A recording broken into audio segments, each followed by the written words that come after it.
Hello, Assalamualaikum all students. As you all know that this current situation is difficult to conduct classes. So इसीलिए मेरे school ने ये decision लिया है कि आपके क्लासेस वीडियो रिकॉर्डिंग के जरिए होंगे, जिसमें हम वीडियो रिकॉर्ड करके आपकी YouTube पेज पे रख देंगे। वहाँ से आप वीडियोस देखकर लेक्चर सुन सकते हैं और सीख सकते हैं अबाउट द कोर्स। देन उसके बाद वहीं पे आपको असाइनमेंट्स, टास्क और टेस्ट्स वगैरह दी जाएंगी, जिसको आप सॉल्व करके हमें सेंड कर देंगे। और उसके अलावा अगर कहीं पे भी कंफ्यूजन हो, आप ये नोट कर लें, किसी भी लेक्चर में किसी भी जगह पे ना, तो आप अपने बुक में नोट कर लें। और फिर हम एक दिन ऐसा रखेंगे वीक का, जिसमें हम एक दूसरे के साथ लाइव आ सकें। फिर आपको वो कंफ्यूजन जो भी हो आप वहाँ पे क्लियर कर सकेंगे। So today it's our first lecture of the matric class. So पहला जो लेक्चर है उसका पहला जो चैप्टर है वो क्या है, सेट है। तो हम सेट को डिस्कस करते हैं। सेट क्या है? सिंपली सेट है a well defined collection of distinct objects। मुख्तलिफ चीजों का well defined जो चीजों का कलेक्शन है उसको हम क्या बोलते हैं, सेट बोलते हैं। चलो पहले definition, a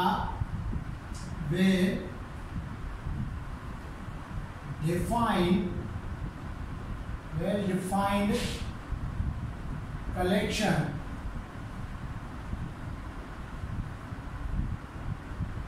collection of distinct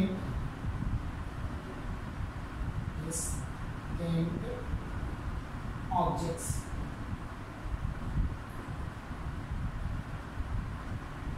मुख्तलिफ चीजों के कलेक्शन को जो वेल डिफाइंड हो उसको हम क्या बोलते हैं, सेट बोलते हैं। अब सेट क्या है? सिंपली कलेक्शन है, उसको एक नाम देंगे। जैसे हमारा कलेक्टिव नाउन नहीं होता है, ऐसे ही समझ लें कि मुख्तलिफ चीजें होंगी, लेकिन उसमें जो भी चीजें होंगी उनको हम एक नाम दे देते हैं। जैसे कि हम सपोज कर लें कि डिनर सेट क्या हो गया, पूरा सेट है, उसमें डिनर की चीजें होंगी, लेकिन नाम क्या दे रहे हैं, डिनर सेट। अब उस सेट में सिर्फ एक दो चीजें नहीं होंगी, बहुत सारी चीजें आपने देखी होंगी, ऐसे टी सेट कुछ भी हो, लेकिन वो क्या हो गया, वेल डिफाइंड हो गया। किसका? Collection of the distinct objects. तो ये well defined collection of the distinct objects को हम क्या बोलते हैं, सेट बोलते हैं। अब सेट को लिखने के तरीके पैटर्न्स होंगे कुछ ना कुछ, जैसे हम लिख सकते हैं। तो पहली बात तो हमेशा नाम देने की बात है, तो सेट को हम शो करते हैं किसी भी कैपिटल अल्फाबेट से, अल्फाबेट इंग्लिश अल्फाबेट से, ABCD जो भी है उससे शो करते हैं। जैसे कि मैं एक सेट लिख रहा हूँ, मेरे पास ए सेट है जो क्या बोल रहा है, सेट ए हमारे पास फर्स्ट 5 काउंटिंग नंबर्स। सेट कौन सा है? ए सेट है हमारा फर्स्ट 5 काउंटिंग नंबर्स। तो जो भी फर्स्ट 5 काउंटिंग नंबर्स हैं वो ए सेट में मौजूद होंगी। तो ये हमने क्या किया, एक सेट को शो कर लिया कैपिटल अल्फाबेट से, ठीक है। तो इस फॉर्म में जिसमें क्या हो, एक पूरी स्टेटमेंट रिटन हो या कोई एक स्टेटमेंट बोली जाए सेट के हवाले से, उसको हम कहते हैं डिस्क्रिप्टिव फॉर्म।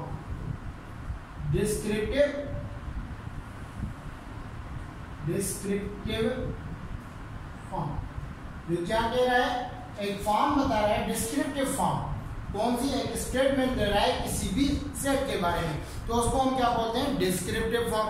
दूसरा आ गया हमारा जिसको हम बोलते हैं टेबुलर फॉर्म। सेम सेट लिख रहे हैं, ए 1 2 3 4 5। अब इस फॉर्म में क्या होता है, सिंपली हर एलिमेंट को डिफरेंशिएट करके लिखा जाता है। जैसे यहाँ पे लिख लिया हमने 1 2 3 4 5, तो ये सारे उसके मेंबर्स हैं सेट्स के।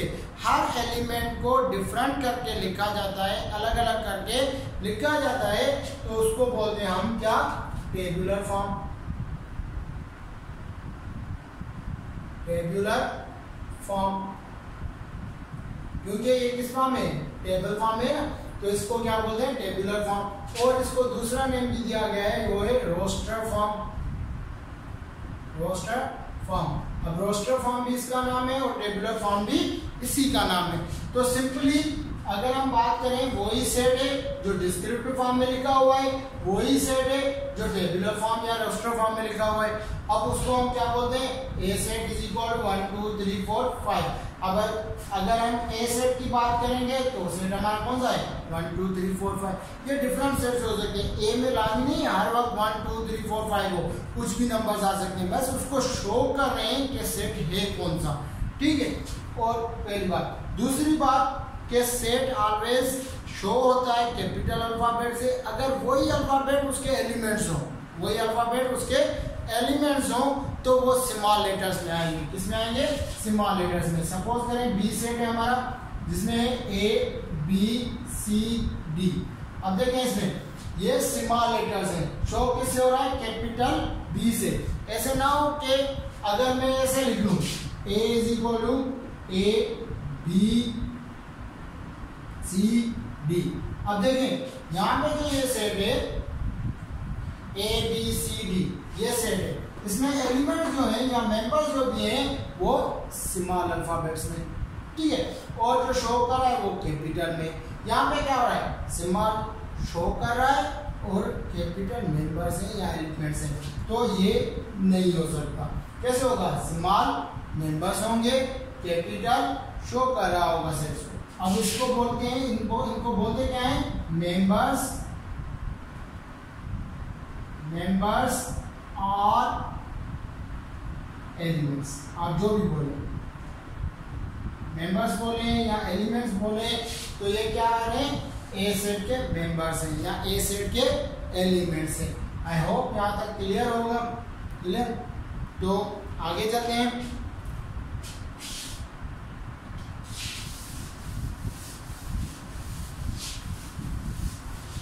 तो मैथमेटिक्स में सिंबल्स के अलावा कुछ काम नहीं होगा, तो कुछ सिंबल्स सीख लेते हैं कि वो सिंबल्स क्या हैं, कैसे आएंगे, कैसे यूज होंगे, कुछ सिंबल्स सीख लेते हैं, ठीक है।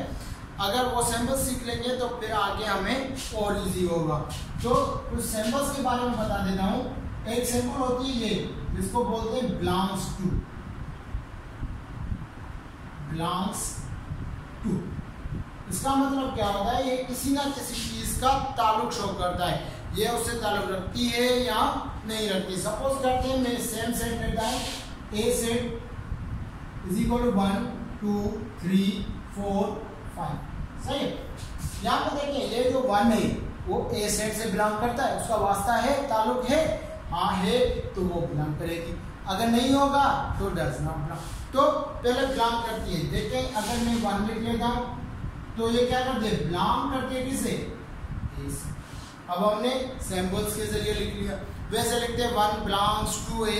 अब ऐसे लिखने की जरूरत नहीं, ये सिंबल देखिए हमें पता चल गया कि इसका मतलब क्या है, क्या है मीन्स वो इससे बिलोंग करती है।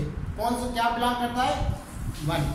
अगर मैं दूसरी बात कहूँ कि ए बिलोंग्स टू 1, ये नहीं हो सकता क्योंकि एलिमेंट बिलोंग करता है सेट से, सेट बिलोंग नहीं करता एलिमेंट से, एलिमेंट बिलोंग करते हैं सेट से। समझ में आ गया। तो दूसरी चीज, दूसरी लाइन कौन दी है, ये वाला, जिसको हम बोलते हैं does not belong, does not belong. इसका मतलब है ये चीज ताल्लुक नहीं रखती, ये चीज ताल्लुक नहीं रखती, डज नॉट बिलोंग। अब ये कैसे होगा, फॉर एग्जाम्पल सपोज कर लें यहाँ पे मैंने 6 ले लिया, 6 ए। अब देखें 6 इस सेट में मौजूद है, नहीं है, तो वो उससे ताल्लुक नहीं रखेगा, तो साइन क्या देंगे, डज नॉट बिलोंग। क्लियर। तो दो चीजें, एक हो गई बिलोंग, दूसरी हो गई डज नॉट बिलोंग। बिलोंग्स का मतलब क्या है, अगर वो सेट में मौजूद होगा तो हम उसको बोलेंगे बिलोंग्स, अगर नहीं होगा तो डज नॉट बिलोंग। क्लियर, समझ में आ गया। तो चलो नेक्स्ट चीज, नेक्स्ट सिंबल, इस सिंबल को बोलते हैं लेस, लेस देन। इस सिंबल को बोलते हैं लेस देन। इसका मतलब क्या है कि ये जो चीज है वो उस चीज से कम है। फॉर एग्जाम्पल मैं लिख लेता हूँ 6 लेस देन 9। अब देखें 6 जो है वो कम है किससे? 9 से।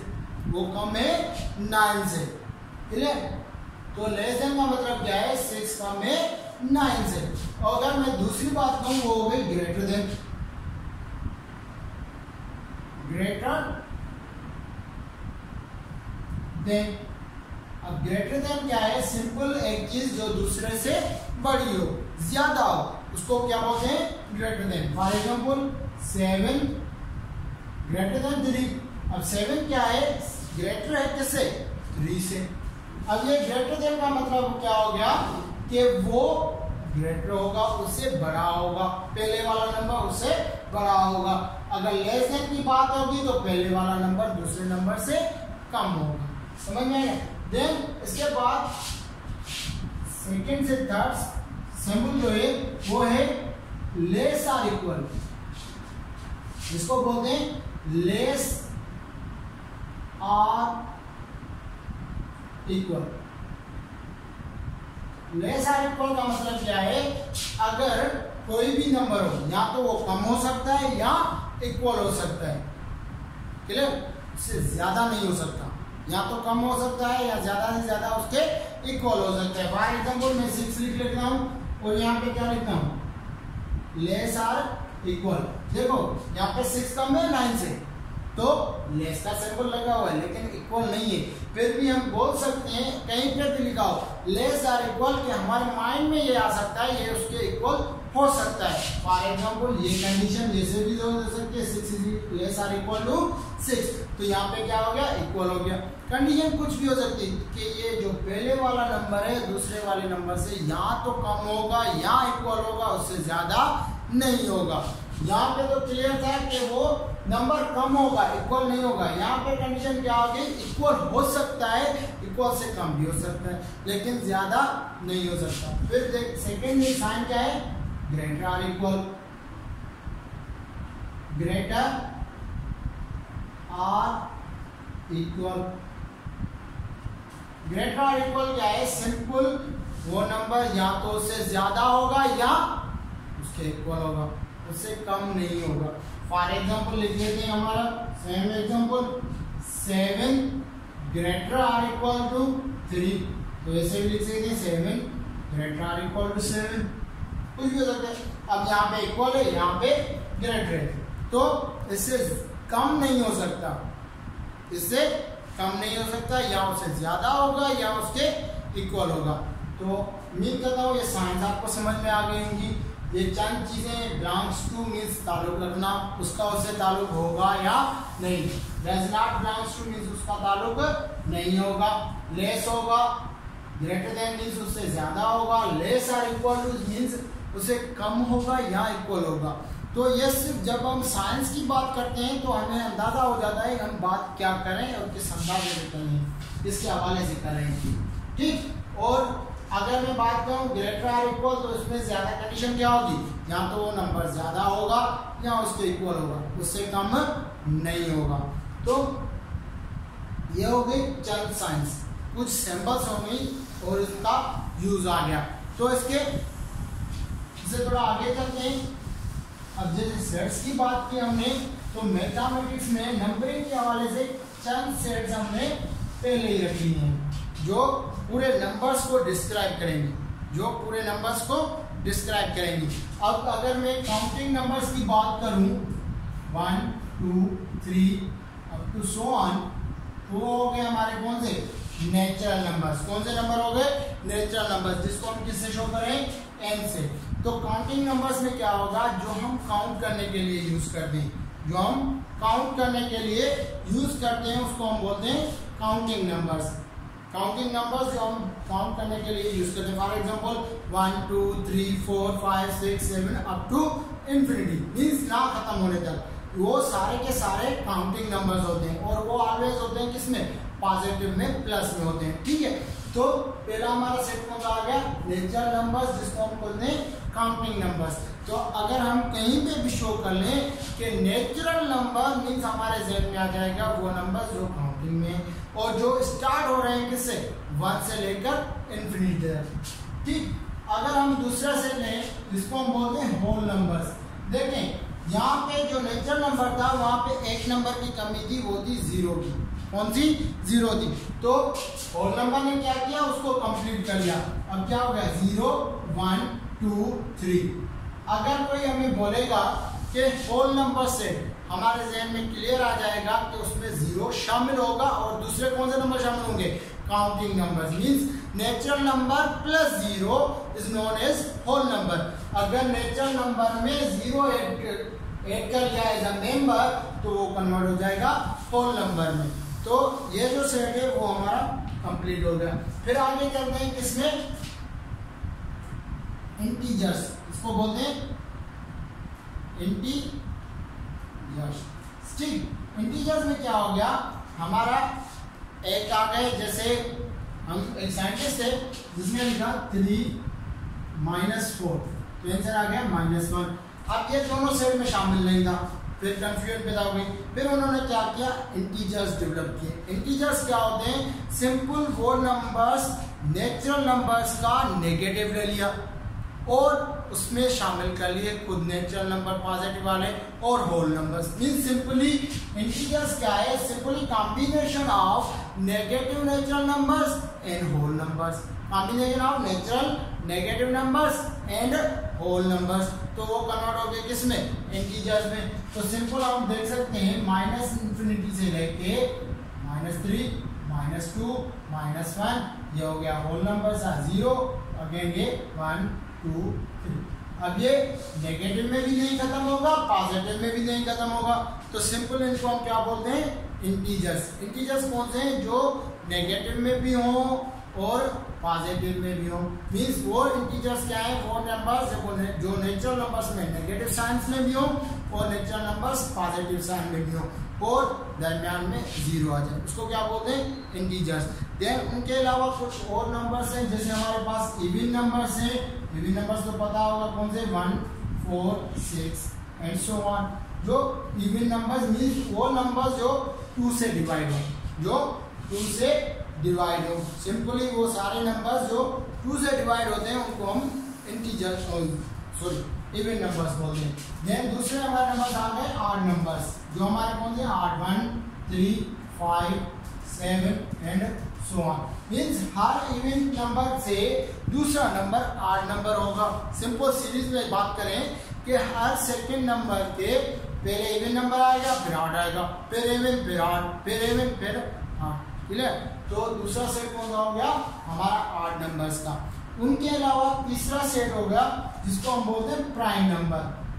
कौन से नंबर्स प्राइम नंबर्स। अब प्राइम नंबर्स कौन से वो नंबर्स कौन से नंबर्स वो नंबर जिसको एक तो 1 की टेबल डिवाइड करे दूसरी खुद की डिवाइड करे लेकिन वो जो खुद डिवाइड करेगा वो ग्रेटर देन 1 होना चाहिए। क्या होना चाहिए greater than 1। For example prime number की बात करूं तो हो गया 2 हो गया 3 5 7। अब देखें इनको सिर्फ एग्जैक्टली डिवाइड कौन से करते हैं एक तो खुद का नंबर करता है दूसरा 1 करता है और कोई नंबर नहीं करता। फॉर एग्जाम्पल 2 को डिवाइड करके देख लें तो वो 3 को डिवाइड करके देख लें तो 3 तो 3 से डिवाइड होगा। अगर 2 से डिवाइड आएगा तो फ्रैक्शन में आएगा इक्वल आंसर में नहीं आएगा। क्लियर। तो प्राइम नंबर्स कौन से हैं जिसको एक तो खुद की टेबल डिवाइड करे और दूसरी 1 की। और इंटरेस्टिंग बात यह है कि प्राइम नंबर्स में सिर्फ एक ही इवन नंबर है जो है 2 और कोई भी इवन नंबर नहीं है। देन यहां तक क्लियर।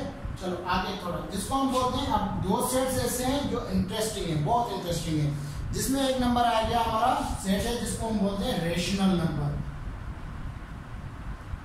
क्या बोलते हैं रेशनल नंबर।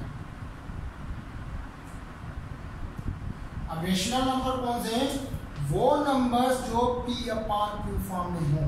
किसमें हो P अपान Q form means fraction form में, अपान फॉर्म में, न्यूमिनेटर एंड डिनोमिनेटर फॉर्म में।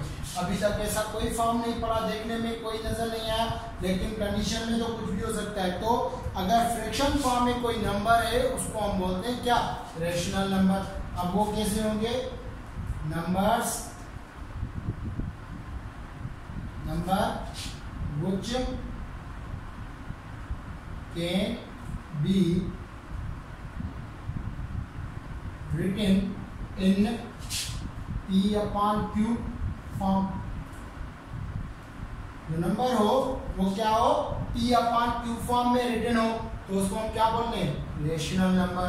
अब देखें यहाँ तक जो भी सेट पढ़ा है ना वो P अपॉन Q फॉर्म में है, हमें नजर नहीं आ रहा लेकिन है, क्योंकि बहुत सारे मैथमेटिशियंस यही, सारे साइंस मैथमेटिशियंस यही बोलते हैं, अगर किसी नंबर के नीचे डिवाइड में कुछ नहीं है तो 1 है। जैसे मैं एग्जांपल लिख देता हूँ 2, अब 2 कहते हैं कि नीचे कुछ नहीं है, लेकिन मैथमेटिशियंस बोलते हैं क्या, उसके नीचे 1 है, उसके नीचे 1 है। तो अगर नीचे 1 है तो क्या हुआ, ये अपॉन Q फॉर्म। तो ऑल नंबर्स, यहाँ तक इंटीजर्स तक जो भी नंबर्स पड़े हैं वो सारे के सारे क्या है, रेशनल नंबर्स। और इनके अलावा अगर मैं लिख लेता हूँ 2/3, तो ये किसी सेट में अभी तक शामिल नहीं था, लेकिन अब किस में शामिल हो गया, रेशनल नंबर्स में। अब वो नंबर्स जो P अपॉन Q फॉर्म में होंगे तो वो होंगे रेशनल, मींस अभी तक जो भी सेट्स पढ़े हैं वो भी रेशनल नंबर्स थे, अभी तक जो P अपॉन Q फॉर्म में फ्रैक्शन में थे, नहीं पढ़े थे, वो भी हमारे क्या हो गए, P अपॉन Q फॉर्म में हो गए। फॉर एग्जांपल एक नंबर लिखता हूँ 0.5, अब बंदे बोलते हैं ये तो P अपॉन Q फॉर्म में नहीं है, तो P अपॉन Q फॉर्म में है ना, इसमें 1/2, तो देख लें यहाँ पे 0.5 इक्वल होगा 1/2, तो वो किस में आ गया, P अपॉन Q फॉर्म में। क्लियर। देन इसका एक और नंबर है जिसको बोलते हैं इरेशनल।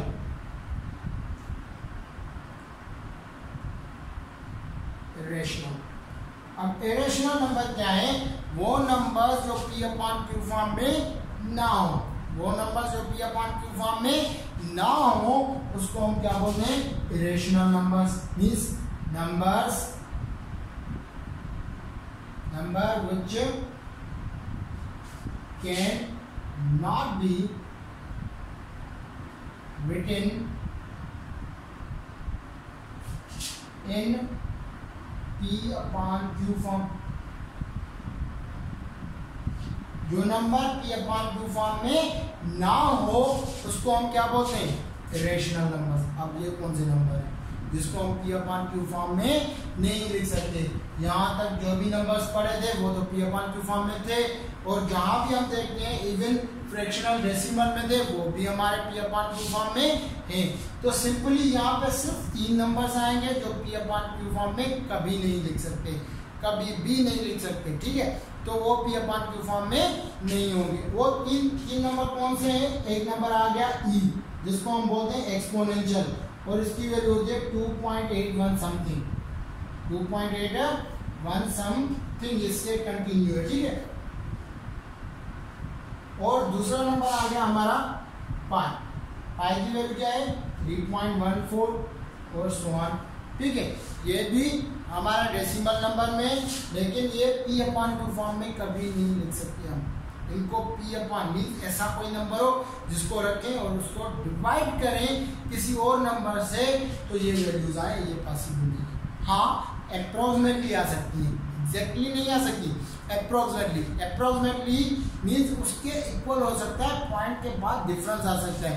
जैसे मैं बात करूं पाई की वैल्यू हम कभी कभी लिखते हैं 22/7, ये एग्जैक्ट पाई की वैल्यू नहीं है, ये अप्रोक्सीमेटली है, ये अप्रोक्सीमेटली मींस उसके तकरीबन बराबर आती है, एग्जैक्टली नहीं आती। और उसके बाद तीसरा जो नंबर होगा वो होगा रूट ऑफ प्राइम नंबर।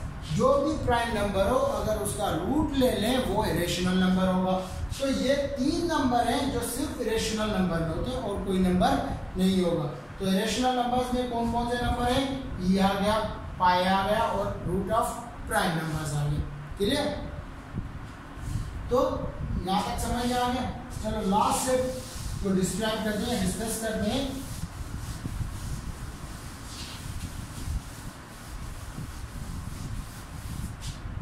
वो हमारे यहाँ आ गया, वो कौन सा है, रियल नंबर। कौन सा, रियल नंबर। ठीक है, अब रियल नंबर को शो करते हैं आर से, और वो क्या है, सेट ऑफ कॉम्बिनेशन